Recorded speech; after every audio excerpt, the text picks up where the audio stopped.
Hello, I'm Jay, and this here is Max. Welcome to Bourbon and a Baby.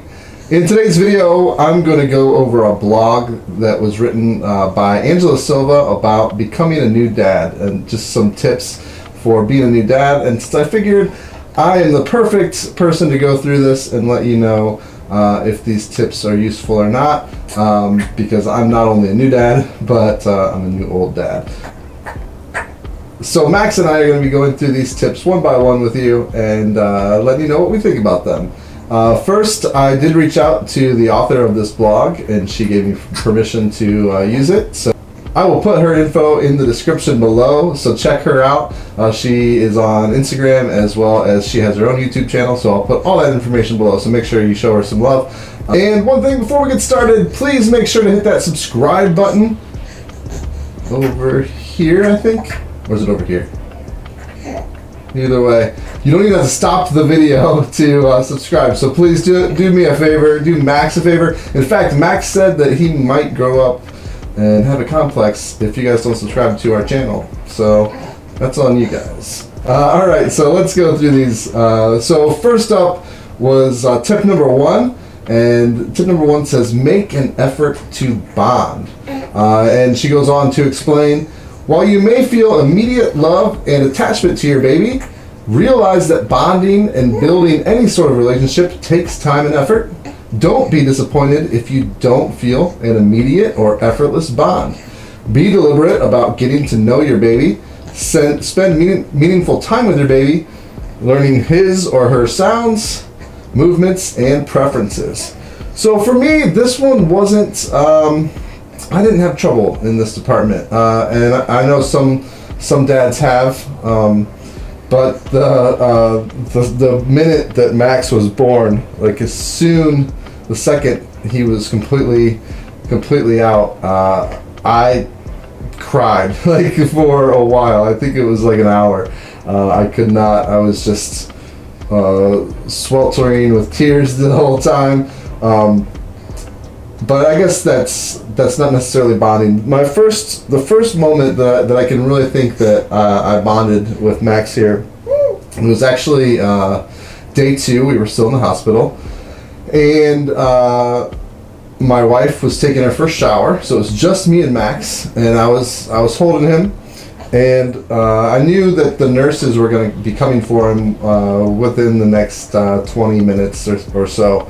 So I was holding him and just spending some one-on-one time with him, and I started playing the song Father and Son by Cat Stevens or Yusuf Islam, whichever you prefer, which is a great song and is definitely an emotional song when you're holding your day-old baby. So his baby boy especially. So that's the first moment that I truly thought that I was really bonding with him. I think it was more on my side than necessarily it was on his, but it was definitely a memorable moment for me, for sure. You want this back?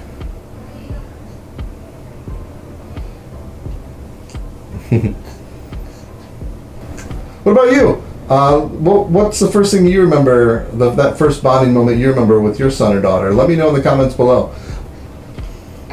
All right, tip number 2, pay attention to your wife's needs. A woman's body goes through so many significant changes during pregnancy. Recovery is not easy, both physically and emotionally. Although she may not admit it, she needs help. Her hormones are fluctuating, her body is healing, and she's learning to be a new mom. Being a part of a family means watching out for each other, so take time each day to make sure your wife is okay as she heals and adapts to parenthood. All right, and this is a good tip. Obviously, when it comes to childbirth and those first, actually just kind of during the whole pregnancy, and then that postpartum period, especially that first 2 weeks or so, it's definitely great advice. She's going to need a lot of help, not only dealing with having a new baby. If you're a new dad, not necessarily, but chances could be that she's a new mom as well. So it's an adjustment, and the key is just helping each other.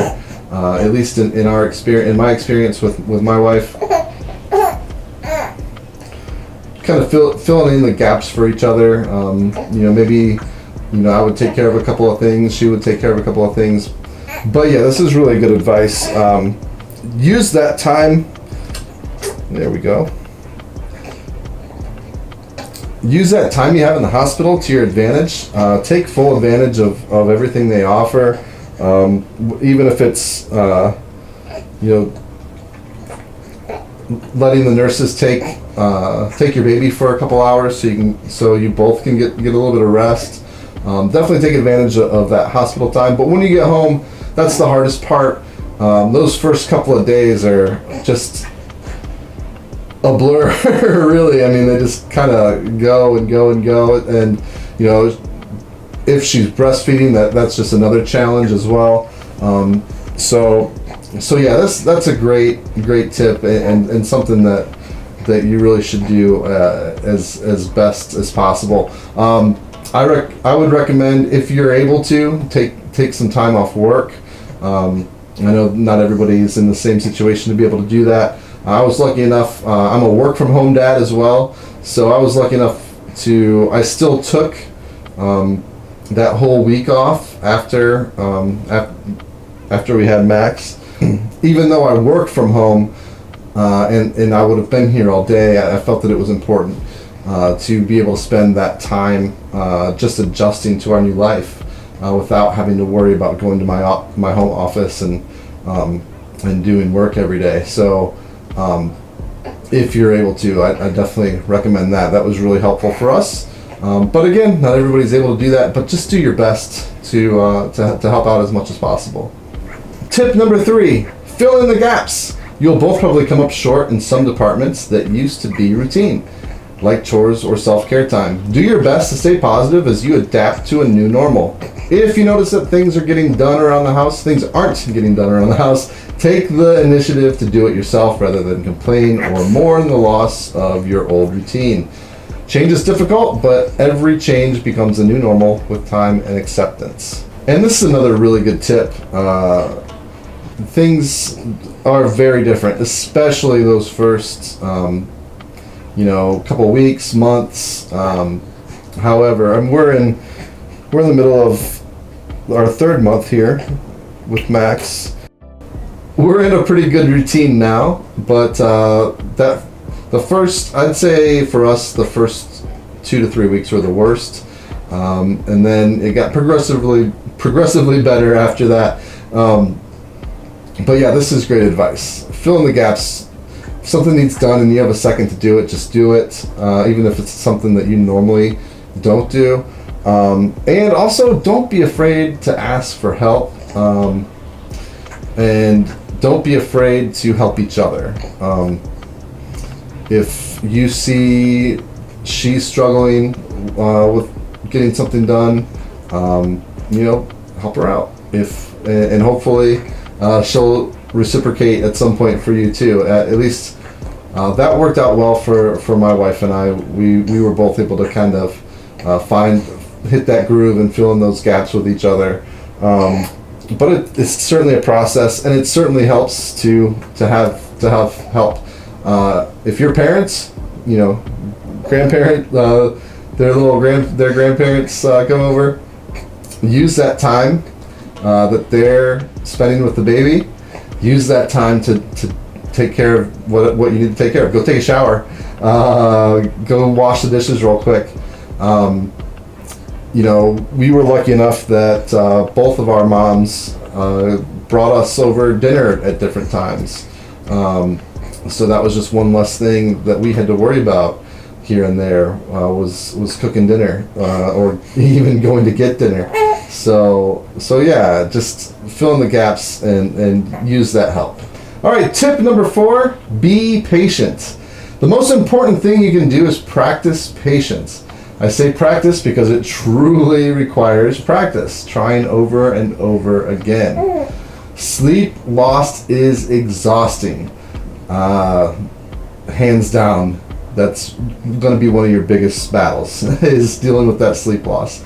So taking care of a baby is demanding. Your baby isn't going to sleep perfectly the first night you introduce sleep training.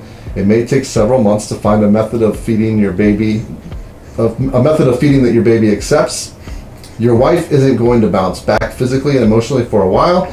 You may fall behind in some things, and that's okay. Be patient and gracious with yourself and your family. Believe it or not, you will look back fondly on this time of change. Embrace it. I definitely agree that at some point you will look back fondly on this time. This time you get to spend with them when they're like this is really precious.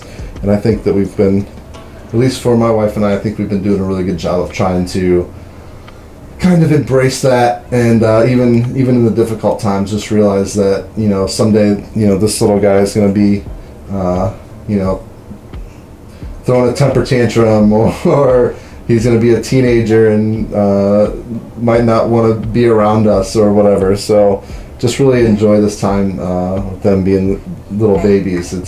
It's really great. For as stressful as it can be at times, it truly is rewarding. But as she mentioned, sleep loss is exhausting. That definitely is one of the hardest things to deal with. If you're able to, work out some type of a schedule with your partner. What tended to work for my wife and I is she generally, before we had Max, liked to stay up late, later than me. So when it came to our schedule, she would stay up later with Max, you know, take care of him, you know, in those real late night hours. And then after a certain point, for us, it was usually around 4 a.m. If Max was up after that, then it was kind of my turn. So she would take that, you know, I'd try to go to bed, you know, around between 10 and 10:30, 11, somewhere in there. And, you know, she would have Max from that period, you know, until about 4. And then after 4 a.m., it was kind of my shift. So that kind of worked for us. And then once Max started sleeping longer and better throughout the night, you know, there became less of a need for us to kind of do that. But we would still say if Max woke up at, you know, if we put him to bed at, you know, 10:30 and he woke up at 2:30, she would generally get up with him. Or if he woke up at, you know, 5:30, then I would normally get up with him. So that just kind of seemed to work really well for us. And so anytime you can do something like that, maybe you switch on and off a night. If that doesn't work, you know, you have Monday night, she has Tuesday night, so on and so forth. But yeah, just kind of helping each other out in that front, I think really kind of works well. And another thing you guys can do to help each other out is during the day, if you're both home from work or whatever, give each other a nap break. Sometimes those, even if it's not a full hour, sometimes those quick hour naps are really what you need to kind of get you through the rest of the day. Tip number 5, ask for help. This is a big one. Before I even read what she says, this one I fully endorse. What do you think, Max? You like help too? So ask for help. It's not cliche. It really does take a village to raise children. On those hard days where you or your wife can't seem to keep your cool, desperately need a nap, or haven't been to the grocery store for far too long, call for help. I guarantee you have family, friends, or neighbors who will feel honored that you called them for help and trust them in that capacity. It's not shameful. It's a sign of strength, and it's you're doing your best to take care of your family. Again, like I said, couldn't agree more. There are people that will want to help you. For us, our moms were great in this department. My mom would, you know, if she was coming over, she'd always ask first if we wanted food, if there was anything we needed. And it can at times feel awkward to be like, yeah, actually, we need toilet paper because we haven't been to the grocery store for for over a week. Can you stop and grab toilet paper and bottled water? But trust me, they'll feel honored to do that. And just doing that asking for that one small favor can really take a load off of you. My wife's mom was really great at if we needed stuff done around the house, she'd be really great about coming over and doing stuff and helping out in that fashion, or bringing us dinner, things like that. So just those little things really do, like I said, help out a lot. Okay, tip number 6, make some dad friends. Go watch the movie What to Expect When You're Expecting. First of all, if you haven't seen it, don't worry about it. It's not that great. Anyway, I'll continue. And pay attention to the dad group who meets at the park to walk with their babies. While you might not want to adopt their specific habits, that sense of community and companionship with other dads is so valuable. Simply having someone to listen to who understands what you're going through, or to give your own tips to someone going through something you've just come out on the other side of, will help so much.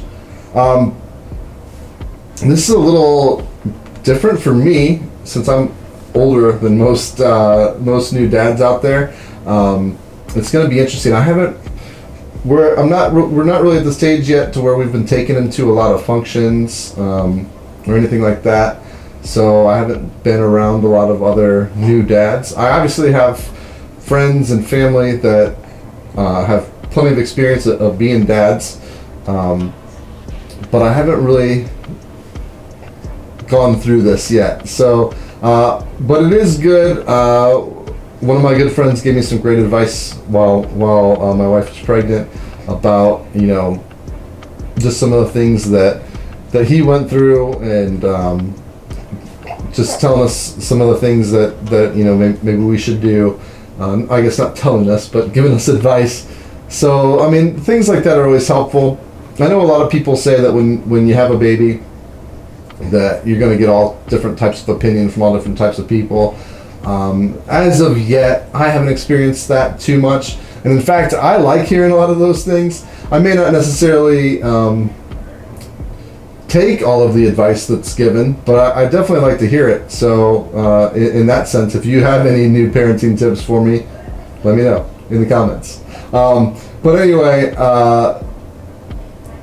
as long as that advice is coming from a good place, it's not something that's going to offend me. So yeah, speak up. Tell me things. But yeah, I mean, I guess I can't really say much on this one, because I haven't really hit that spot yet with Max. Okay, the last one here is number 7. Take care of yourself. While having a new baby will mean making some sacrifices, don't forget to take care of yourself still. It's the airplane analogy of putting on your own oxygen mask before helping others. If you're falling apart, it will be difficult to help your family. It may not be as often as you want, but even once a month will help you stay grounded and connected with yourself. Go see a movie, schedule an afternoon of golf or fishing, or go see a game. Whatever it is, make sure it's something you truly love to do. And this is probably, of all of the tips, the hardest one to actually live up to. Because once you become a parent, and this is something that I don't think I would have truly understood, even when my wife was pregnant, I would be like, yeah, I mean, I'm sure I could be able to take time for myself. Not a problem. I've lived long enough without having a kid that I know how to, take time for myself. And I wouldn't think that would be hard to do. But once they're here, it is really hard, because you really truly put them first with everything. Even if you're able to leave them with if I'm able to leave Max with his mom, I don't feel great about it. Not that I always feel bad. It's always hard to take that time for yourself, just because you feel like you should be there. You feel like you should be helping out. I haven't really had a chance to take that time to do something like golfing or a movie. Now, I do have other things that I do like to do. I have I have a second job that I don't really even consider a job most times, because it involves bourbon, which is my passion, one of my other passions. So I do work at a bourbon bar, and so at least one night a week, I'm usually for several hours, I'm away doing that, and I do feel bad sometimes that I have to leave my wife alone with Max for that time. Not that she minds or anything like that. It's just that sometimes you feel like you feel a little bit selfish. But again, it's good advice. It's the hardest one to follow, but if you're able to, definitely take advantage of it. Even sometimes, just taking an extra long shower is taking some time for yourself. So when you get the chance to do stuff like that, definitely do it. All right, so that was all the tips in that blog post. What do you guys think? For you experienced dads out there or parents, is there something that wasn't brought up here that you think should be added to this list? Let me know in the comments below. Is there any part of this list that you disagree with? Let me know in the comments below. And lastly, don't forget to like this video. Don't forget to subscribe to the channel. Don't forget to follow me and Max on Instagram, Facebook, and Twitter. We're at Bourbon and a Baby. You can follow our adventures there. All right, thanks for watching.